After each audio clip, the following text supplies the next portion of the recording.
Capítulo 2. O encontro com um milionário.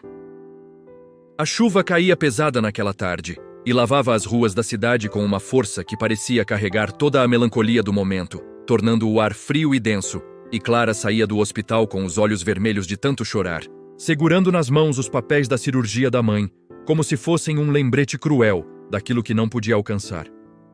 E então, sem forças, sentou-se nos degraus da entrada, sem se importar com a água que escorria pelo chão, deixando que as lágrimas se misturassem com a chuva que caía sem piedade. Foi nesse instante que surgiu um homem elegante, vestindo um terno escuro e segurando um guarda-chuva preto, alto e de postura firme, parecendo deslocado naquele cenário de dor.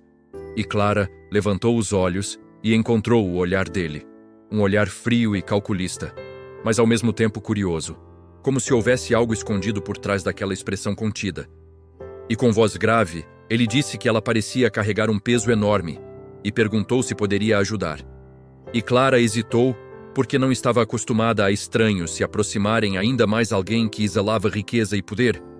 Mas a dor era maior que o orgulho e, com voz trêmula, respondeu que sua mãe estava doente, precisava de uma cirurgia urgente e que ela não tinha como pagar. O homem a observou em silêncio por alguns segundos. Inclinou-se levemente e disse que poderia pagar e resolver aquilo imediatamente. E Clara arregalou os olhos, surpresa, perguntando se ele realmente faria isso por elas, ao que ele sorriu de forma enigmática e respondeu que sim, mas que havia uma condição.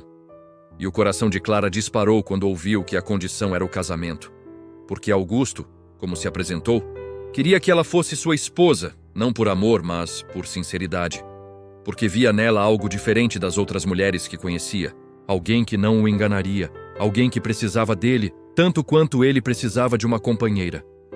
Clara permaneceu em silêncio enquanto a chuva continuava a cair e o som das gotas parecia marcar o tempo de sua indecisão, porque o dilema era cruel e salvar a mãe significava abrir mão da própria liberdade.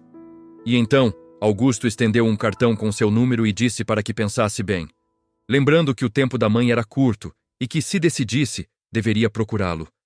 E em seguida se afastou, deixando Clara sozinha nos degraus, apertando os papéis da cirurgia contra o peito e chorando ainda mais, porque o destino havia colocado diante dela uma escolha impossível, a vida da mãe em troca da sua própria.